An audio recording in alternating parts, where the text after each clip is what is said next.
Welcome to our channel. Today we how to disable state withholding in Paychex Flex step by step clearly.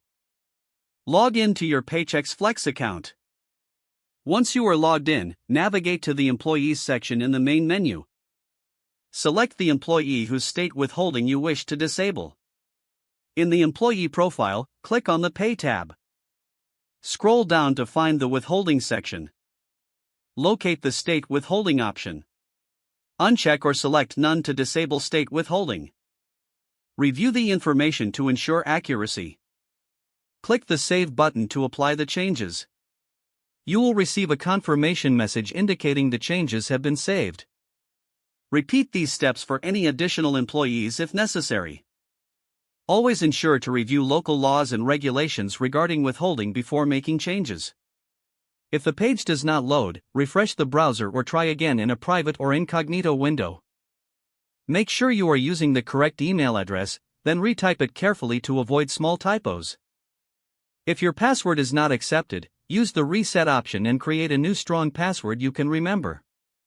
Check your spam folder for verification or security emails, then complete any requested confirmation steps. Enable two-factor authentication if available to improve account security and reduce unauthorized access risk. After signing in, review your profile details so your contact information and settings are accurate and current. If you see an error message, note it down and try again after restarting your device and internet connection. Log out when you finish, especially on shared devices, to keep your account and payment information secure. If the page does not load, refresh the browser or try again in a private or incognito window. Make sure you are using the correct email address, then retype it carefully to avoid small typos. If your password is not accepted, use the reset option and create a new strong password you can remember. Check your spam folder for verification or security emails, then complete any requested confirmation steps. Enable two-factor authentication if available to improve account security and reduce unauthorized access risk.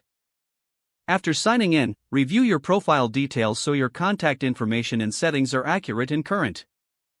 If you see an error message, note it down and try again after restarting your device and internet connection. Log out when you finish, especially on shared devices, to keep your account and payment information secure. Don't forget to like this video and subscribe to our channel for more step-by-step tech guides.